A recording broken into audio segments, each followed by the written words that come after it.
ഇന്ന് September 27 8 OTT release അപ്ഡേറ്റുകൾ പുറത്തു വന്നിരിക്കുകയാണ്. 2023 മറ്റോ തിയേറ്ററുകളിലേക്ക് എത്തിയ ദേവ് മോഹൻ നായകനെത്തിയ മലയാളം സിനിമയാണ് പുള്ളി. സിനിമ ഇന്ന് മുതൽ ഇപ്പോഴത്തെ മനോരമ മാക്സിലും OTT റിലീസ് ആയിരിക്കുകയാണ്. രണ്ടാമത്തേതൊരു ഹിന്ദി ഡയറക്റ്റ് OTT സീരീസിന്റെ അപ്ഡേറ്റ് ആണ്. C5ന്റെ സീരീസിന്റെ പേര് ജനാവർ എന്നാണ്.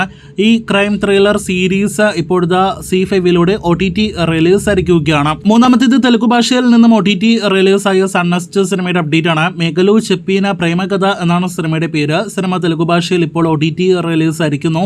അടുത്തത് ഒരു കന്നഡ സൺനെസ്റ്റിന്റെ സിനിമയുടെ അപ്ഡേറ്റ് ആണ്.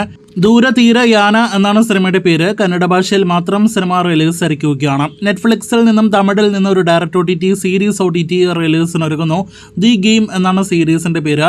വരുന്നയാഴ്ച ഒക്ടോബർ 2 നെറ്റ്ഫ്ലിക്സിൽ സീരീസ് OTT റിലീസ് ആകുന്നതാണ്. ശ്രദ്ധ ശ്രീനാഥ് നായികവേഷത്തെ അവതരിപ്പിക്കുന്ന ഈ സീരീസ് മലയാളം ഉൾപ്പെടെയുള്ള പാനന്തൻ ഭാഷകളിൽ OTT റിലീസ് ആകുന്നതാണ്. മേനെ പ്യാർ കിയ നേരത്തെ മലയാളത്തിൽ നിന്ന് ഓണം റിലീസായിട്ട് തിയേറ്ററുകളിലേക്ക് എത്തിയ സിനിമയാണല്ലോ.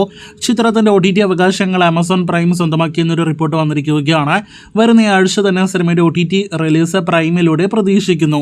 ഏഴാമത്തേത് തെലുഗു ഭാഷയിൽ നിന്നും അടുത്ത കാലത്ത് തിയേറ്ററുകളിലേക്ക് എത്തിയ റൊമാൻറ്റിക് സിനിമകളിൽ വിജയിച്ച സിനിമയാണ് ലിറ്റിൽ ഹാർട്ട്സ്. ഇപ്പോഴത്തെ സിനിമയുടെ ഒഫീഷ്യൽ OTT പ്രഖ്യാപനം വന്നിരിക്കുകയാണ്.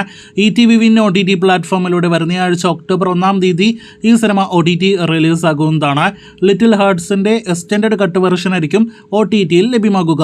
അവസാനത്തേത് AR മുരുകാദോസിന്റെ ശിവകാർത്തികേയൻ നായകനെത്തിയ മദ്രാസി സിനിമയുടെ അപ്ഡേറ്റ് ആണ്. സിനിമയുടെ ഒഫീഷ്യൽ OTT പ്രഖ്യാപനം അങ്ങനെ വന്നിരിക്കുകയാണ്.